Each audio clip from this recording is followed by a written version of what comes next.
Hello guys, അടുത്തൊരു വീഡിയോയിലേക്ക് എല്ലാവർക്കും സ്വാഗതം. അപ്പോൾ നമ്മൾ ഇന്ന് ഉണ്ടാക്കാൻ പോകുന്നൊരു മുട്ട റോസ്റ്റാണ്. അപ്പോൾ അതെങ്ങനെയാക്കുന്നത് നോക്കാം. നമുക്കിതിനായിട്ട് വേണ്ടത് 2 ചെറിയ തക്കാളി വേണം, ഒരു 2 കറിവേപ്പില വേണം, 2 വലിയ സവാള വേണം, ഇഞ്ചി വെളുത്തുള്ളി പേസ്റ്റ്, അതുപോലെ തന്നെ ഒരു പച്ചമുളകാണ് ഇതിനാവശ്യം. അതുപോലെ നമ്മൾ തേങ്ങാപ്പാൽ ഒഴിച്ചാണ് മുട്ട റോസ്റ്റ് ഉണ്ടാക്കാൻ പോകുന്നത്. അപ്പോൾ ഇത്രയും സാധനങ്ങളാണ് നമുക്ക് ആവശ്യമായിട്ടുള്ളത്. അടുത്തായിട്ട് നമുക്കൊരു ചട്ടി ചൂടാക്കാൻ വെക്കാം. അതിലോട്ട് നമുക്ക് എണ്ണ ഒഴിച്ച് കൊടുക്കാം കുറച്ച്.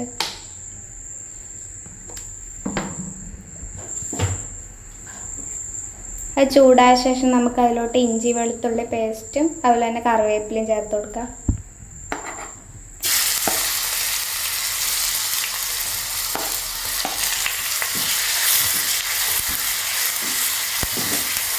ഒന്ന് ഇളക്കിയ ശേഷം നമുക്കിതിലോട്ട് സവാളയും പച്ചമുളകും ചേർത്ത് കൊടുക്കാം.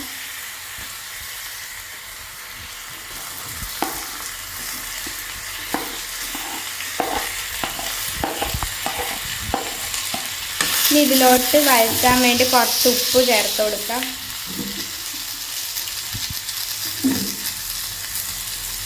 ഇനി ഇതൊന്ന് നന്നായിട്ടൊന്ന് വഴറ്റി വരുന്നവരെ നമുക്കൊന്ന് വെക്കാം.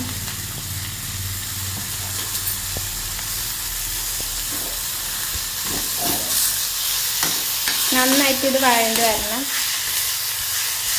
ഇനി ഇതിലോട്ട് നമുക്ക് പൊടികൾ ചേർത്ത് കൊടുക്കാം. ആദ്യമായിട്ട് ചേർക്കുന്ന 3/4 ടീസ്പൂൺ മുളക് പൊടിയാണ്. അതുപോലെ തന്നെ 1/2 ടീസ്പൂൺ ചിക്കൻ മസാല ചേർത്ത് കൊടുക്കാം.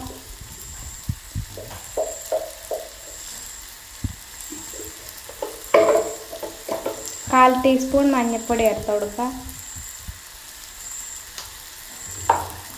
1/4 ടീസ്പൂൺ ഗരം മസാലയും ചേർത്ത് കൊടുക്കാം. ഇനി ഇതൊന്ന് നന്നായിട്ട് ഇളക്കി പച്ചമണം മാറുന്ന വരെ നമുക്കൊന്ന് ഇളക്കിയെടുക്കാം. ഇനി ഇതിലോട്ട് തക്കാളി ചേർത്ത് കൊടുക്കാം. എന്നിട്ട് നന്നായിട്ടൊന്ന് വഴറ്റി വരാം. നല്ലതുപോലെ ഒന്ന് വഴറ്റിയെടുക്കാം നമുക്ക് തക്കാളി. ഇനി ഇതിലോട്ട് നമുക്ക് തേങ്ങാപ്പാൽ ഒഴിച്ച് വറ്റിച്ചെടുക്കാമെന്ന്. ഇത് ഒറ്റപ്പാലേ ഉള്ളൂ. ഇനി നന്നായിട്ടൊന്ന് വറ്റിച്ചെടുക്കാം. അങ്ങനെ നമ്മുടെ പാലിവിടെ വറ്റി വന്നിട്ടുണ്ട്. ഇനി ഇതിലോട്ട് നമുക്ക് മുട്ട ചേർത്ത് കൊടുക്കാം. എന്നിട്ട് നമുക്കൊന്ന് ഇളക്കി കൊടുക്കാം മുട്ട ചേർത്തതിന് ശേഷം. അങ്ങനെ നമ്മുടെ മുട്ട റോസ്റ്റ് ഇവിടെ റെഡി ആയിട്ടുണ്ട്. വീഡിയോ ഇഷ്ടപ്പെട്ടാൽ എല്ലാവരും ലൈക്ക് ചെയ്യുക, ഷെയർ ചെയ്യുക, കമൻറ്റ് ചെയ്യുക, സബ്സ്ക്രൈബ് ചെയ്യുക, സപ്പോർട്ട് ചെയ്യുക.